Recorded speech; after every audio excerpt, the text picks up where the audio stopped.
옛날에 어느 고집센 사람과 똑똑한 사람이 있었습니다. 근데 둘 사이에 다툼이 생겼는데 다투게 된 이유가 뭔가 하면 이 고집센 사람은 4하고 7을 곱하면 27이라고 고집을 하고 똑똑한 사람은 4하고 7을 곱하면 28이지 웬 27이냐고 이렇게 하면서 서로 다툼이 생겼습니다. 아무래도 결론은 나지 않자 둘이 이제 원님한테 찾아가서 이제 이를 풀어달라고 하소연합니다. 원님이 이 고집센 사람한테 물었습니다. 그래, 내가 4 곱하기 7은 27이라고 했느냐? 예, 원님 그렇습니다. 당연한 사실을 당연하게 말했는데 글쎄 이놈이 28이라고 우기지 않습니까? 하고 이렇게 이제 주장을 펴니다. 이제 그러자 원님은 다음 같이 말합니다. 27이라고 대답한 놈은 풀어주고 28이라고 대답한 놈은 곤장을 10대 쳐라. 그러니까 27이라고 말한 이 고집센 사람은 그거 봐라 이놈아 하면서는 이제 아주 고소하게 놀려대면서 그걸 갔는데 28이라고 대답한 사람은 억울하게 곤장을 맞고 나서 이제 자기 억울함을 호소하니까 이 원님이 28이라고 대답한 똑똑한 사람한테 이렇게 말했다고 합니다. 야 이놈아, 4 곱하기 7이 27이라고 말하는 놈이랑 싸운 그놈보다 내 놈이 더 어리석다. 내가 너를 매우 쳐서 내 어리석음을 깨우치려고 너를 곤장을 때렸느니라 하고 말하더라는 것입니다. 4 곱하기 7하면 28이라는 걸 누가 모르겠습니까만 그것을 27이라고 고집하는 놈하고 싸우는 놈이 더 미련한 놈이라는 얘기죠. 똑똑한 사람은 이제 셈을 잘 헤아릴 줄은 알았지만 어리석은 사람과 싸우는 것을 불필요한 다툼을 피할 줄 아는 지혜는 그에게 없었던 것입니다. 옛날에 어느 부잣집의 두 며느리가 친정에 몹시 가고 싶어서 시어머니한테 친정 좀 다녀올 수 있도록 허락해달라고 사정하니까 그래 그럼 너희들 원대로 가서 한여를 가서 좀 다녀와라. 대신 한 가지 조건이 있다. 큰 며느리는 내가 돌아올 때 바람을 그 종이에다가 담아오고 그리고 작은 며느리는 가서 불을 종이로 싸가지고 오너라 하고 일렀습니다. 집에 가고 싶은 그 욕심에 그 말을 이제 예 알겠습니다 하고 듣고는 불이 나게 집으로들 달려갔는데 친정에 달려갔는데 날짜가 돼서 돌아올 생각하니까 이거 야단났습니다. 어떻게 세상에 바람을 종이에다 담는다는 말인가? 어떻게 그 불을 종이로 싼단 말인가? 도무지 여기에 대해서 어떤 답을 거기에 해결책을 몰라서 쩔쩔매고 엉엉 울게 되니까 한 노인이 왜 그러느냐 물으니까 사정 얘기를 했더니 야 그것도 모르느냐? 저 바람을 종이에다 담으라는 것은 부채를 가져오라는 얘기다. 그리고 불을 종이에 쌓으라는 얘기는 종이 호롱을 가져오라는 얘기다 하고 이질러 줘가지고 이것을 이제 그 시어머니한테 갖다 드렸더니 어이구 잘했구나 하고 칭찬을 해줬다고 합니다. 세상 살다 보면 우리가 이런 지혜가 있다는 건 참 우리 인생을 우리가 훨씬 이제 편안하게 그리고 모든 것을 슬기롭게 잘 풀어나갈 줄 아는 이런 우리에게 어떤 도움이 되는 것이 사실입니다. 그러나 이런 세상적인 지혜들 가운데는 시대에 따라 바뀌기도 하고 또 이 지혜가 모든 일에 다 만사형통인 것만은 아닙니다. 우리에게 참으로 중요한 지혜는 무엇일까? 여기에 대해서 종교개혁자 마틴 루터는 이런 말을 합니다. 최고의 지혜, 참 지혜는 자신과 하나님을 참되게 하는 것이다. 말하자면 인간은 가련하고 상실된 죄인들이며 하나님은 우리를 버리시지 않고 그리스도의 은총으로 구원하시려고 열망하시는 자비로우신 분임을 아는 것이라고 이렇게 참된 지혜에 대해서 종교개혁자 마틴 루터는 얘기하고 있습니다. 요즘 인터넷을 통해서 또는 컴퓨터를 통해서 세상 지식은 놀랄 정도로 증가하고 있습니다.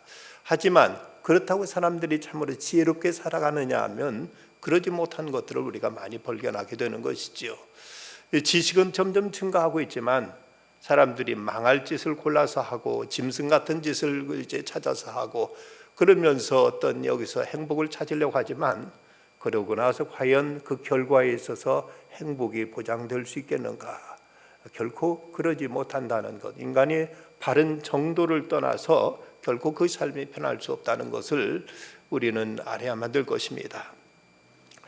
옛날 솔로몬 왕은 개미를 통해서도 부지런함을 배우고 사반을 통해서 도마뱀을 통해서 메뚜기를 통해서도 지혜를 배우라고 말한 바가 있습니다.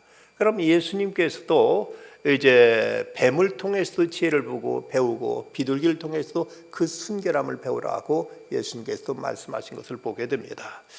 세상에는 이제 그 무엇이 참된 지혜인가? 오늘 말씀을 통해서는 우리에게 진정 참된 지혜로운 삶이 어떤 것인가를 우리에게 가르쳐주고 있습니다. 먼저 우리가 하나님을 경외하는 것이 참된 지혜임을 오늘 말씀 우리에게 계시하고 있습니다.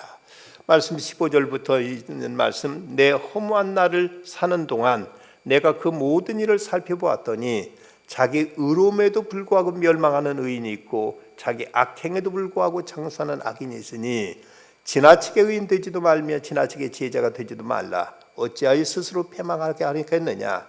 지나치게 악인이 되지도 말며 지나치게 우매자가 되지도 말라. 어찌하여 기한 전에 죽으려고 하느냐? 여기서 자기 의로운 중에 멸망하는 의인이란 말씀, 여기 자기 의로움, 자기 스스로 의롭다고 생각하는 이런 이제 자칭 의인을 말하고 있는 것입니다. 이것은 그 지나친 의와도 이제 동일시되는데, 그러면 하나님께서 인정하시는 의가 아니고 자기 딴에, 자기 보기에, 자기 기준에서 이것이 옳다고 주장하는 이런 자칭 의인들이 있다는 것이죠. 이런 의들은 이제 자기 의의 기준을 가지고 오히려 다른 사람을 판단하고 비판하고 다른 사람을 정죄하면서 자기 자신은 의로운 양, 이렇게 이제 그 자기 토치, 자기 자만에 빠지게 되는 이런 우를 범하게 되는 것입니다. 모든 사람이 다 죄인으로서 그 누구도 하나님 앞에 스스로 의롭다 할 수 있는 사람은 없습니다. 그래서 로마서 3장 23절에 있는 말씀처럼 모든 사람 죄를 범하였음에 하나님의 영광에 이르지 못했다고 성경은 이렇게 전제하고 있습니다. 그렇다면 무엇이 진정한 이제 참된 인간의 자세인가? 여호와를 경외함이 모든 지혜의 근본이라고 성경은 우리에게 가르치고 있습니다. 하나님을 두려워할 줄 아는 것, 하나님 앞에 자기 자신의 죄를 인정하고 하나님 앞에 삶과 자신을 다스릴 줄 아는 자세가 인간에게서 진정한 지혜지, 자기 딴에 나는 지혜롭게, 나는 바르게 살았다, 나는 죄가 없다, 나는 옳다고 스스로 자신의 의를 뽐내고 과시하면서 그러면서 자기 어떤 기준에 철저히 매어서 그것에만 충실할 뿐 진정 참된 자아를 발견하지 못하고 그러면서 자기 기준에 의해서 사람들을 판단하고 평가하고 비난하는 이런 어리석음에 빠지는 것들이 이것이 이제 인간에게 있어서 또 하나의 우매함이라는 것을 지적하고 있습니다. 자기 마음대로 하는 것이, 사람들은 거칠 것 없이 자기 하고 싶은 대로 하는 것이 이것이 지혜, 이것이 능력이라고 생각하는 사람들이 많이 있습니다. 옛날 다윗은 사울이 그토록 자기를 죽이려고 집요하게 쫓아다녔을 때 그는 억울하기 짝이 없었고 참으로 분하게 한이 없었을 것입니다. 그런데 마침 그에게 사울을 죽일 수 있는 절호의 찬스가 몇 번씩 찾아왔습니다. 근데 막상 칼을 들어서 사울을 해치려다가 이건 아니다, 하나님께 기름 부으신 자를 내가 손대는 건 하나님 기뻐하지 않는 일이다 하고는 그런 칼을 거두게 되는 것이죠. 그렇게 그런 몇 번씩 사울을 해칠 수 있었던, 보복할 수 있었던 그 기회가 있었지만 그 나름대로는 어떤 정당 방위라고 말할 수 있고 자기 자신을 지키기 위해서 그건 당연한 자기의 도리라고 말할 수 있었겠지만 그런 경우에도 다윗은 절제합니다. 이건 하나님 앞에 안 되는 일이다, 이것은 내가 차마 손댈 수 없는 일이다 하고 딱 경계를 그가 이제 세우게 긋게 되는 것이죠. 그런데 사울은 어떻게 했습니까? 다윗을 굶겨줬다는 이유로 높당에 있는 제사장 무려 85명을 학살해 버립니다. 거침없이 아무 거리끼지 않고 다윗을 보호했다는 이유로 제사장 85명을 그는 학살해 버리는 이런 무서운 죄를 짓습니다. 자기가 권력이 있으니까 나는 할 수 있다고 거리낌 없이 이런 일을 그는 저질렀을 것입니다. 그러나 그 결과는 과연 어떠했는가? 이로 인해서 사울은 영원히 하나님께로 버림받고 그는 비참한 결말을 보게 되고, 다윗은 거듭거듭 하나님께로부터 마음에 합한 자라는 이런 은총과 하나님의 이제 인정을 받게 되는 것입니다. 우리 주님은 말씀하시길 비판하지 말라. 그리하면 너희가 비판을 받지 않을 것이요, 정죄하지 말라. 그리하면 너희가 정죄를 받지 아니할 것이라고 말씀하십니다. 주 7세기 막시무스라는 성자가 한 말에 보면, 인간은 자신의 죄를 슬퍼하기를 멈추고 하나님의 아들로부터 심판권을 빼앗아 마치 죄가 없는 사람처럼 서로 판단하며 서로 심판을 받는다. 이런 일에 하늘은 놀라고 땅은 떤다. 그러나 그들은 감정 없는 존재처럼 부끄럼조차 느끼지 못한다고 이렇게 책망하고 있습니다. 마치 자기 자신이 하나님 안에 된 것처럼 사람들을 판단하고 비판하고 두려움 없이 이렇게 비난하는 모습을 막시미우스는 이렇게 이제 지적하고 있습니다. 그 당시 신하의 아나스타시오스라는 또 수도사는 말하기를, 그리스도의 재림 이전에 남을 미리 판단하는 사람은 적그리스도이다. 왜냐하면 그리스도의 권한을 강탈하기 때문이라고 아주 맹렬하게 이렇게 비판하고 있습니다. 그리스도만이 비판할 수 있는 그 권한을 자기가 빼앗아서 사람들 비판하고 비난하는 것은 적그리스도라고까지 이렇게 무섭게 책망하고 있습니다. 오늘 수도원에서 두 수도사가 심하게 다투었습니다. 시소이스 수도원 원장이 모욕을 받아 화를 내고 있는 형제에게 먼저 좀 용서하라고 이제 부탁하자, 그 형제는 절대 그럴 수 없습니다. 자신이 한 것의 대가를 꼭 치러야만 합니다라고 이렇게 그가 단호하게 말합니다. 그 말을 듣자 이 시소이스 수도 원장은 두 팔을 들고 그 자리에서 기도를 시작합니다. 주님, 우린 더 이상 주님이 필요 없습니다. 이제 우리 스스로 우리에게 해를 끼친 자를 벌할 수 있고 선악을 심판도 내릴 수 있습니다. 주님, 우리를 떠나셔도 아무런 문제가 없습니다 라고 이렇게 기도했다는 겁니다. 참 심각한 얘기죠. 용서할 수 없다, 도저히 그를 용서할 수 없다 하니까 주님은 이제 우리에게 필요 없어졌습니다. 우리가 주님 역할을 다 하게 됐으니 주님은 우리를 떠나셔도 우리에게는 아무 문제가 없게 됐습니다 라고 이렇게 말하자, 자신의 행동에 부끄러진 수도사는 즉시 뉘우치고 형제를 용서했다는 것입니다. 이처럼 우리는 하나님께 우리에게 세우신 어떤 한계를 알고 겸손히 그 하나님을 경외하면서 스스로 의인인 양, 스스로 나는 죄가 없는 양, 자기 기준과 자기 어떤 이제 레벨을 가지고 다른 사람 함부로 판단하고 평가하는 이런 일들을 삼가야 된다. 진정 참된 지혜는 하나님을 경외하는 것이 진정한 지혜라고 말합니다. 종교계의 존 낙스는 그의 무덤에 이런 묘비명이 새겨져 있다고 합니다. 하나님을 두려워할 뿐 결코 인간의 얼굴을 들여하는 일이 없는 자가 여기 좀 잠들다.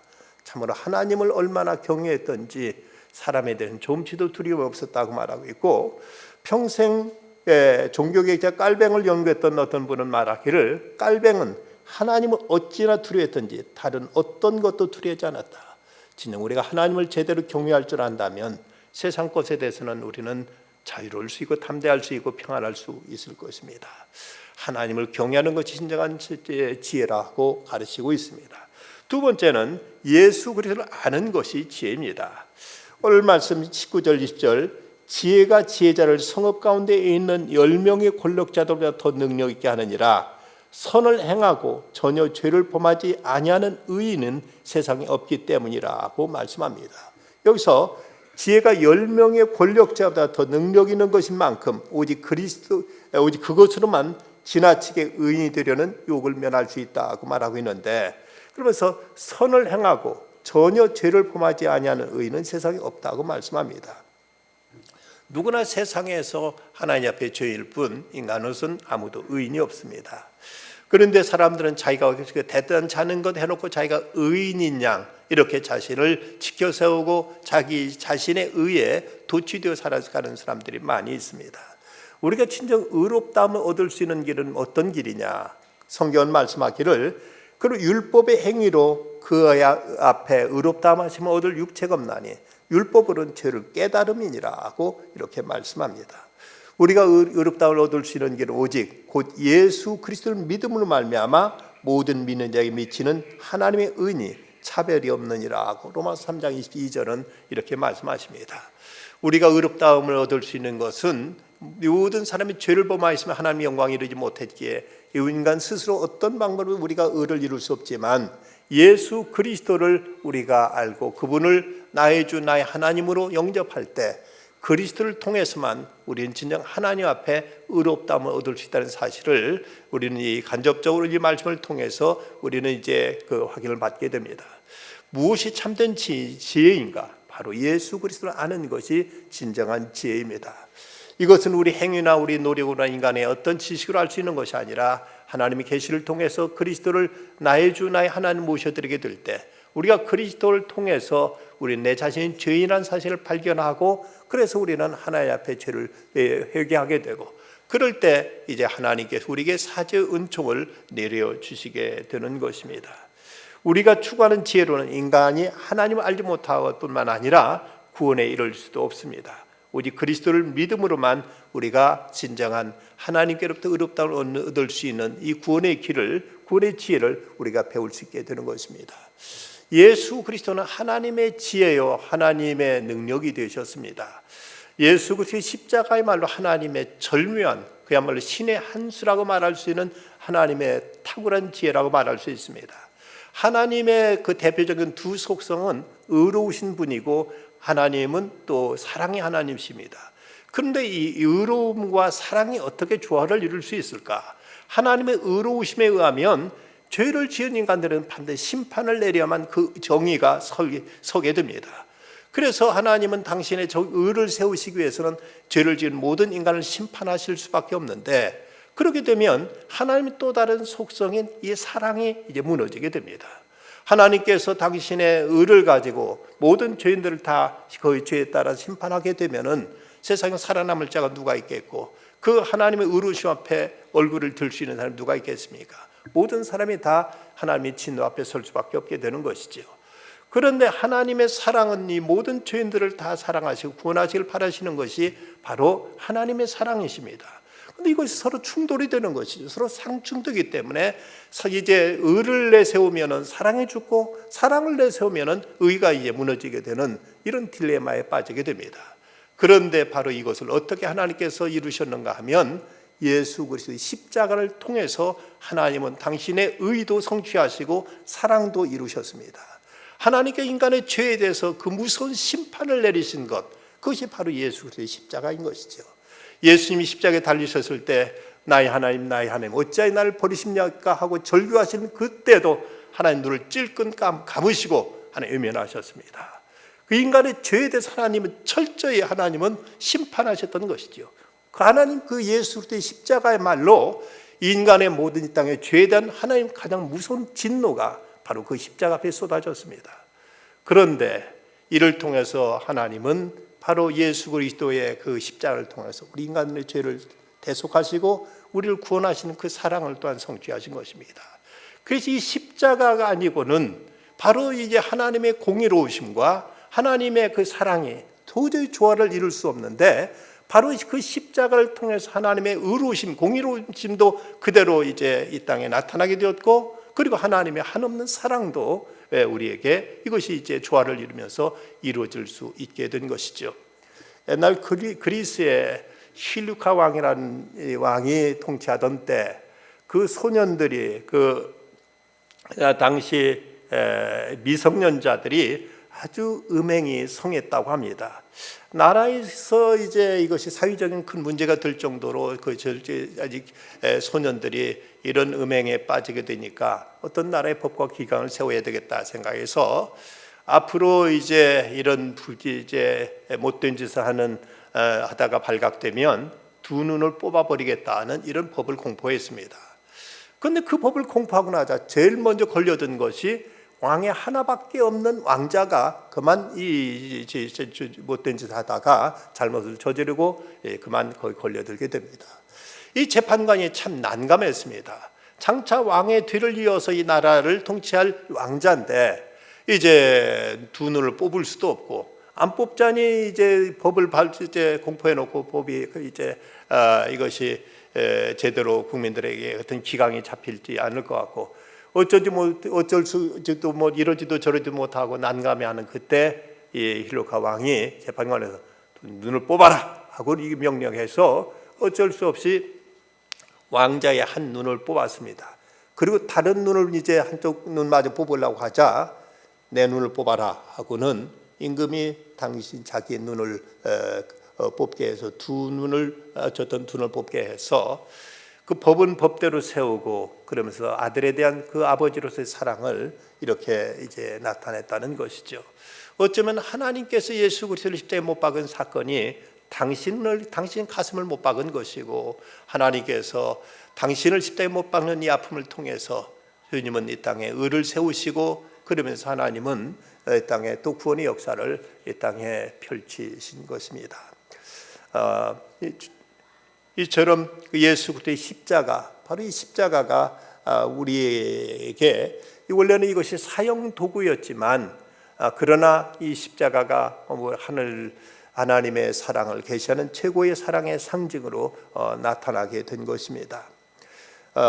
성경에 보면 이 십자가를 통해 사람이 사형에 처해진다는 걸, 얼마나 거기에 어떤 이제 그야말로 여기에는 원한과 또 앙금과 갈등, 그 모든 것이 그대로 남았겠지만, 그러나 이 십자가를 통해서 하나님은 하늘과 땅을 이으시고, 그리고 모든 사람들 화평케 하시는 이런 화평의 십자가로 하나님께서는 이루셨습니다. 그래서 에베소 보면 그는 우리의 화평이신지라 둘로 하나를 만드사 원수된 것 곧 중간에 막힌 담을 자기의 육체로 허시고, 또 십자가로 이 둘을 한 몸으로 하나님과 화목하게 하려 하심이라. 원수된 것을 십자가로 소멸하셨다고 성경은 이렇게 말씀하고 있습니다. 또 스칸디나비아 반도에 있는 핀란드의 한 왕이 정치를 잘해가지고 백성들을 풍족하고 행복하게 잘했는데, 나이는 점점 들어가지만 이 왕에게는 아들이 없고 딸만 하나 있었습니다. 이제 딸이 그 왕위를 물려받아서 나라를 잘 통치할 수는 없겠고, 누군가 이제 듬직한 사유를 얻어서 그 왕위를 물려주었으면 좋겠다 하고 전국에 이제 공표해가지고 사익감을 이제 구한다, 왕위를 물려주신 사익감을 구한다고 했더니 수많은 젊은이들이 몰려들었습니다. 처음에는 뭐 말타기, 활쏘기 등 이제 어떤 무예를 겨룬 다음에 이제 나머지 다 떨어뜨리고 20명을 골랐고, 20명을 고른 다음에는 그들에게 어떤 지혜를 겨루는 이런 이제 문제를 냈습니다. 하늘과 땅을 잇고 사람과 사람 사이를 이을 수 있는 큰 나무를 구해오라 하고 이렇게 말했더니, 사람들이 청년들이 도대체 하늘을 닿을 수 있는 만큼 큰 나무가 어디 있을까? 그리고 모든 이제 사람을 이어줄 수 있는 나무가 어디 있을까? 아무리 생각해도 잘 모르겠길래 어떤 사람은 길다란 대나무를 가져오기도 하고, 어떤 사람은 큰 통나무를 가져오기도 하고, 여러 가지 많은 나무를 가져왔는데, 거기 존 페로라는 한 고아가 있었는데 불하게 자랐지만 그는 경건히 하나님을 섬김이 자랐습니다. 그도 여기에 응시해가지고 첫 번째 시험에는 이제 그가 이제 합격이 됐는데, 과연 이것이 뭔가 몰라서 교회 가서 하나님께 간절히 기도했더니, 마침 앞에 예배당 안을 보니까 앞에 저 십자가 딱 보이는데, 저 십자가가 바로 하늘과 땅을 잇고 사람과 사람을 이으는 나무가 아닌가 생각해서 그 십자가를 들고 그 왕한테 나갔다고 합니다. 그랬더니 왕이 그건 왜 가져왔느냐 묻길래, 이것이 바로 하늘과 땅을 연결하고 사람과 사람을 연결하는 나무입니다. 이 세로 때는 하나님과 인간을 연결하는 것이고 가로 때는 인간과 인간을 연결하는 것입니다 하고 말하자, 왕이 무릎을 탁 치면서 너야말로 내 사윗감이다, 왕이 될 자격이 있다면서 그를 왕으로 이제 세웠다고 합니다. 인정 십자가, 예수 그리스도의 십자가는 하늘과 땅을 그리고 사람과 사람을 이어줄 수 있는 화평의 이런 그 나무로서 우리에게 평화의 왕의 이 땅에 주신 그 귀한 은혜를 우리에게서 보여주는 상징적인 이런 심볼이 된 것입니다. 세 번째는 이제 우리가 성령님을 따른 지혜를 말씀하고 있습니다. 23절부터 말씀, 내가 이 모든 걸 지혜로 시험하여 스스로 이르기를 내가 지혜자가 되리라 하였으나 지혜가 나를 멀리하였도다. 이미 있는 것은 멀고 또 깊고 깊도다. 누가 능히 통달하랴. 내가 돌이켜 전심으로 지혜와 명철을 살피고 연구하여 악한 것이 얼마나 어리석은 것이요 어리석은 것이 얼마나 미친 것인 줄 알고자 했더니 마음은 올무와 금을 같고 손은 포승 같은 여인은 사망보다 더 쓰다는 사실을 내가 알아내었도다. 그러므로 하나님을 기쁘시게 하는 자는 그 여인을 피하려니와 죄인은 그 여인에게 붙잡히리로다 말씀합니다. 여기서 전도자가 탐구하며 깨달아낸 한 사실은 세상은 유혹이 있고 하나님을 기쁘시게 하는 자만이 그 유혹에 빠지지 않는다고 말하는데, 근데 여기서 여인의 유혹이라고 말하는데 여인이란 어떤 실제적인 남자와 여자의 여자가 아니라 세속적인 정욕적인 이방 철학을 일컫는 말로 성경에 종종 비유되고 있었습니다.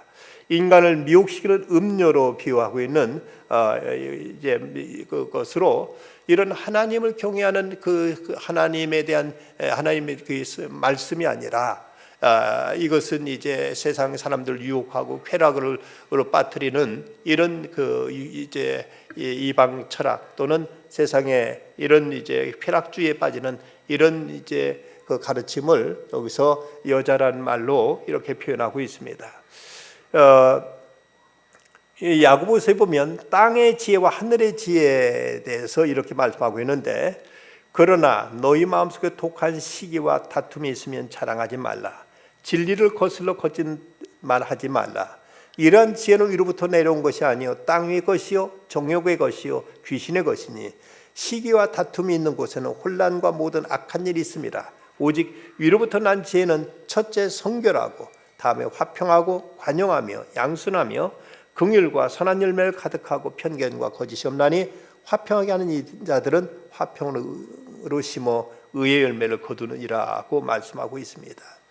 우리 시대는 이런 지식이 양은 엄청나게 증가하고 있지만 참된 문제를 해결할 줄 아는 지혜는 점점 메말라가고 있고 올바른 것과 틀린 것을 구별할 줄 아는 이 지혜는 점점 이제 희박해져 가고 있습니다. 애플베리가 전하는 정보에 의하면 인류가 소유하는 그 지식의 총계는 1900년에서 1950년 사이에 2배로 이제 늘어났다고 합니다. 그런데 그 후로는 10년마다 이제 그 인간이 이제 축적하는 그 지식이 배가 되고 있다는 것이죠. 그러다가 2020년이 되면 매 73일마다 지식의 양이 곱절로 증가할 것이라고 이렇게 말하고 있습니다. 이런 지식의 폭발적인 증가에도 불구하고 인간이 행복하지 못한 이유가 무엇일까? 그것은 곧 지식의 함정, 지식에 말하자면 참된 지혜가 지혜를 가져다 주지 못함으로 인해서 오히려 더 인간은 불행에 빠지고 만다는 것을 말하고 있습니다. 우리가 진정 참된 지혜는 하늘의 신령한 지혜, 성령께서 우리에게 주시는 지혜를 통해서 우리는 옳고 그른 것이 무엇이고 진정 우리 생명을 살리는 것이 무엇인가를 바로 지켜야 줄 알아야 될 것입니다. 몇 해 전에 작고했던 그 이어령 박사의 딸 이민아 목사의 땅끝의 아이들이라는 책에서 자신은 그 유명한 아버지 딸이라는 스트레스를 느끼면서 자랐고 오직 아버지의 체면 때문에 공부하고 사회적 성취의 길을 갔다고 고백합니다. 이화 여대를 졸업하고 미국에 가서 검사, 변호사가 되고 그렇지만 이혼을 경험했고 내 아이를 키우면서 첫째 장남이 세상을 떠나고 둘째는 자폐증을 알고 자신도 4차례 걸친 암의 재발을 경험하면서 만만치 않은 세상의 고통을 겪는 와중에서 그녀는 여기서 예수님을 만나게 됩니다. 그는 이제 기도를 배우고 성령을 체험하고 목사가 되어서 자신의 아이들뿐만 아니라 방황하는 미국의 많은 청소년들과 한국의 벼랑끝 끝에 선 아이들, 저들을 보살피는 이런 대모 역할을 하게 됩니다. 그러면서 그는 아버지를 주님께 인도했고 둘째 아이 기적거진 치유도 그는 경험하게 됩니다. 그녀는 이 책에서 고백하기를 내가 아무리 해도 안 된다는 것을 인정할 때 그때 진정한 기도가 시작되는 것이에요. 아무리 문명이 발달하고 능력이 있다 해도 내가 할 수 없는 것들이 있어요.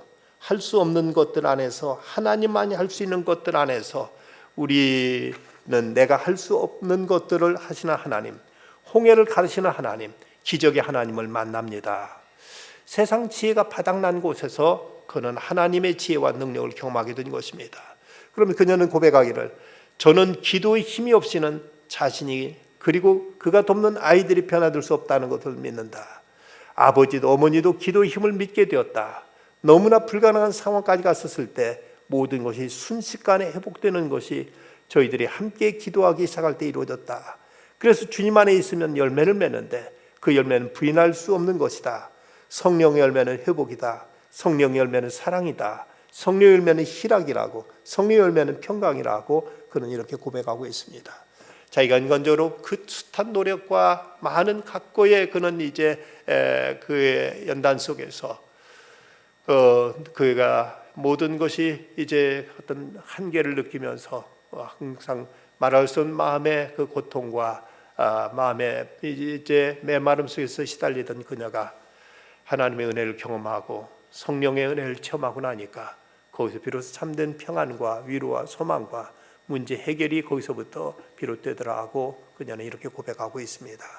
우리는 세상의 여러 가지 방탕함과 세상의 어떤 쾌락을 가져드는 세상적인 지혜가 아니라 우리는 진정 하나님이 주시는 참된 신령한 지혜를 통해서 내 자신의 문제 그리고 이 세상에 하나님께 이루시는 구원의 역사들이 이런 성령의 역사를 통해서 이루어질 수 있음을 우리는 믿고 고백하고 인정할 줄 알아야 될 것입니다. 김민호 검사, 하나님의 특별검사라는 책을 쓴 김민호 검사는 그의 간증 가운데 이런 얘기를 하고 있습니다. 어린 시절 밖에 나가면 동네에 어른 아이 할 것 없이 나를 바보 병신이라 놀리고 괴롭혔다. 나는 늘 눈물이 났다. 하루에 12번씩 죽고 싶었다. 몸도 약하고 말도 못하고 공부도 못해서 따돌림 당하기 일쑤였으며 내가 생각해보던 아무 쓸모없는 인생이었다. 나는 날마다 악몽에 시달렸고 견디다 못해 어머니 몰래 깊은 물에 빠져 죽으려고 했고 빈병을 깨트려 손목을 긋기도 했지만 놀랍게도 그때마다 누군가의 도움으로 생명을 부지했다. 더욱 놀라운 것은 그런 바보 인호가 차츰 머리가 좋아지고 공부를 잘하게 되었다는 것이다. 지금 생각하면 내 머리가 트인 것도 살아나기 시작한 것도 하나님이 나를 절망에서 소망으로 돌이키셨기 때문이다. 보이지 않았지만 하나님의 지극한 도우심의 손길이 있었기 때문이다. 그래서 기억이 확실하지는 않지만 어느 순간부터 나는 공부를 열심히 했다. 학년이 올라갈수록 반석차도 계속 올라갔고 늘 새벽에 일어나 열심히 공부했다. 서울대학교 법과대학에 들어간 후에도 얼마나 열심히 공부했는지 모른다. 4년 장학생으로 선발되어 등록금 전액과 용돈과 책값까지 받고 학교를 다녔다. 내가 잘하게 된 것은 갑자기 잘하게 된 것이 아니다. 벙어리 바보 소리 듣고 사람들이 모자라 보이기만 하던 내가 꾸준히 계속 잘하게 된 것, 그것은 가랑비에 옷 젖을 줄 모르게 내 안에 스며든 하나님의 살리시는 은혜였다. 아무것도 할 수 없다고 낙심하는 마음, 두려움, 우울, 온갖 부정적인 마음을 집어넣은 나를 죽이고자 하는 사탄의 계획과 공격을 이기고 승리한 하나님의 은혜가 나에게 살고자 하는 마음, 긍정적인 마음을 부어주셨다. 하나님의 은혜는 그렇게 끊이지 않았고 나도 모르는 사이에 지속적으로 나를 붙드시고 세워주셨다고 이렇게 그런 고백하고 있습니다. 바보라고 놀림당하고 공부도 가장 못해 꼴찌에 맴돌던 그가 하나님을 의지하면서 그가 하나님께서 그에게 지혜를 부어주시게 되자 그는 서울대학교 장학생으로서 전학년 장학생으로서 훗날 검사가 되어서 그는 하나님의 정의를 이 땅에 이루기 위해서 노력하고 그리스도의 사랑을 펼치기 위해서 쓰임받았던 귀한 일꾼으로 거듭나게 된 간증을 그는 하고 있습니다.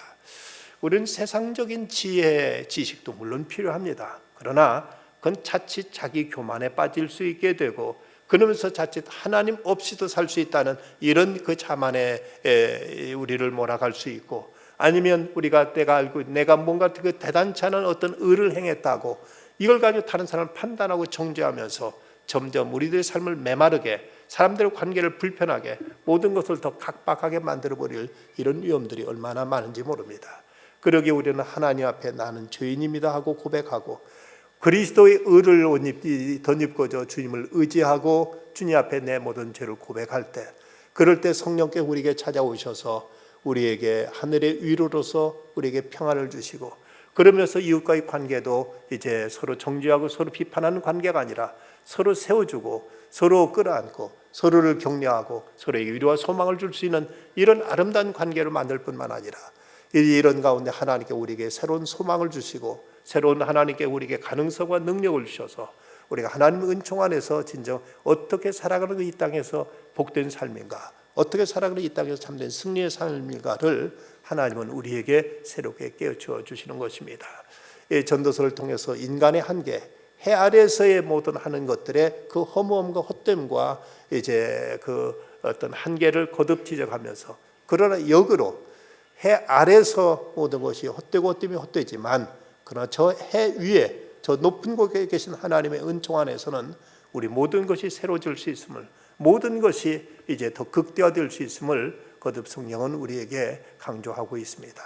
우리는 어떤 면에서는 세상에서는 절망할 필요가 있고, 그런 가운데 하나님 안에서 새로운 소망을 우리는 발견할 수 있어야 될 것입니다. 내 자신의 한계를 철저히 느끼고 그런 가운데 하나님의 능력과 하나님의 지혜를 구하는 가운데 이제는 우리가 인간의 어떤 상상과 인간의 어떤 계산을 더 초월한 하나님 더 초월적인 능력과 그 은총 안에서 우리보다 더 크고 위대한 일을 우리는 감당할 수 있게 될 것입니다. 이 전도서 기자가 깨달았던, 그가 자신의 권력과 자신의 세상의 부귀영화와 자신의 모든 향락과 쾌락을 통해서 행복을 얻으려고 했다가 그는 말할 수 없는 허물을 느꼈던 그가 뒤늦게 깨달았던 그 인생의 고백이, 우리는 이 그의 이제 고백을 통해, 그의 교훈을 통해서 이제 나의 깨달음으로, 나의 이제 고백과 간증으로 우리가 받아들인 중에 진정 하나님의 은총을 힘입어서 참으로 세상은 미련한 자 같으나 오히려 하나님 안에서 참된 지혜로운 삶을 살아갈 줄 알고, 세상에 약한 자 같으나 도리어 그리스도 안에서 강한 자로 살아가게 되고, 세상에서는 무능한 자 같아도 하나님의 은총 안에서 하나님의 능력 힘입어서 세상을 변화시키고 우리가 이 세상을 뛰어넘는 보다 놀라운 하늘의 능력 가운데 살아가는 참된 믿음의 사람들이 되어지기를 간절히 기원합니다. 기도하십시다. 고마우신 아버지 하나님, 이 밤도 주님 앞에 나와 주의 말씀을 받습니다. 하나님, 인간 스스로 자기 자칭 의인하면서 다른 사람을 비판하고 비난하다가 하나님 자리를 차지하려고 하는 이런 완악함에 빠지는 어리석음이 저기 없게 하여 주시옵시고, 내 스스로 의를 이루려고 하다가 그리스도를 부인하는 이런 어리석음도 없게 하여 주시옵소서. 늘 주님 앞에 겸손히 무릎 꿇고 하늘의 은총을 구하는 중에 보혜사 성령께 오셔서 저희를 위로해 주시고 저에게 소망을 주시고 하늘의 지혜와 능력을 덧입혀 주셔서 하나님의 신령한 은혜 안에서 더 이 땅을 평화롭게 하며 사람들과 사이를 더 윤택하게 하며 이 땅에 하나님의 크신 사랑을 드러내며 그 은총을 사람들에게 전하며 나누며 살아가는 참된 복의 근원자로 살아가는 저희들 다 되게 하여 주시옵소서. 아버지, 한 해를 마무리해 가면서 진정 저희들이 어떻게 살아가는 것이 참된 지혜의 삶이요 어떻게 살아가는 복된 삶인가를 주의 말씀을 통해서 저희들이 깨닫게 하여 주시고, 이를 통해 또 새해는 더 하나님 앞에 아름답게 더 충만한 삶을 살아갈 수 있는 저희들 다 되게 하여 주시옵소서. 예수님의 이름으로 기도드리옵나이다. 아멘.